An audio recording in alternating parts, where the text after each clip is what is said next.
Bien-aimés frères et sœurs, pourquoi la Russie ne peut pas perdre? Pourquoi elle va gagner?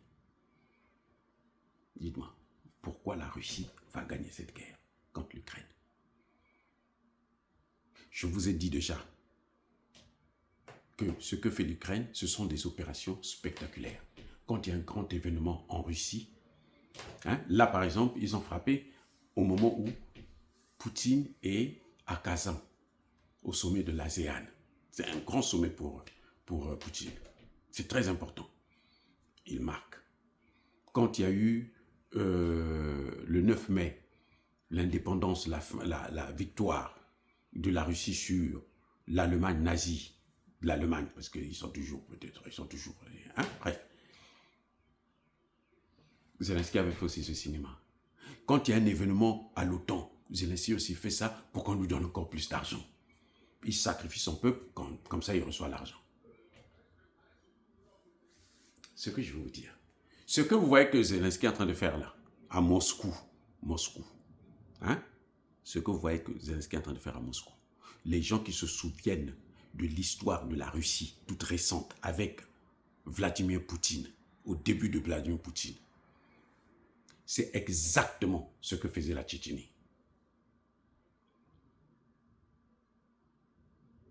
Les Tchétchènes, c'était toujours l'Occident. La première tentative de balkanisation de la Russie, c'était avec la Tchétchénie. Mais c'était chaud. Là encore, l'Ukraine est à l'extérieur. Et ces proxys ils se cachent. Ils n'assument pas, ils se cachent. La Tchétchénie est là. Vous habitez dans la même maison. Ton frère veut te neutraliser. Qu'est-ce que Poutine a fait? Qui a gagné ça? Ce n'est pas la Russie. La Tchétchénie aujourd'hui est où? Ça fait partie de la fédération de la Russie. Mais il y a eu beaucoup de gens qui ont été envoyés au repos éternel. Le terreau là, les Tchétchènes là, ils ont utilisé le terreau d'une manière incroyable. À Moscou. À Moscou.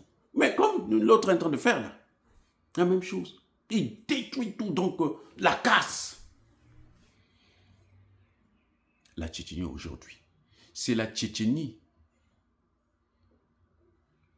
Ce sont les Tchétchènes qui ont mené une bonne partie de ce combat-là dans le Donbass, qui ont mené une bonne partie à Koursk quand les Ukrainiens étaient rentrés en Russie. Les Tchétchènes que vous voyez.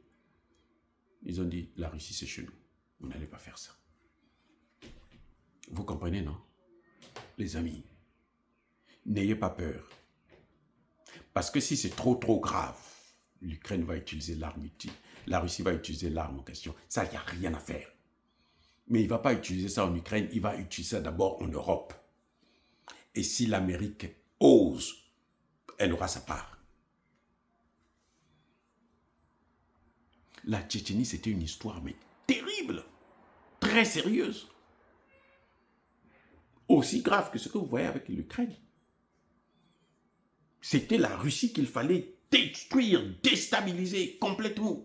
Et à l'époque, la Russie n'avait ni les moyens, ni l'armement, ni le soutien qu'elle a aujourd'hui avec plusieurs pays. Le Sud global soutient la Russie. Le Sud global soutient la Russie.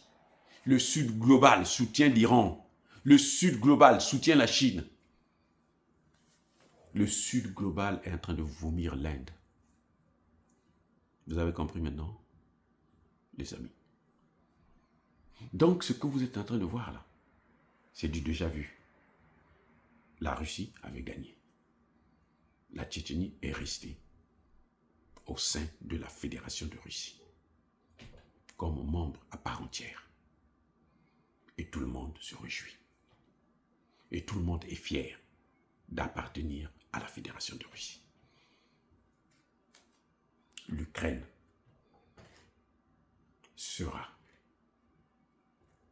va se calmer un jour. Parce que la Russie, les Russes là, ils ne savent pas comment commencer les guerres, mais ils savent les terminer. Parce que eux, ils n'attaquent jamais. Mais ils savent comment terminer la guerre. Soyez bénis. j'ai dit.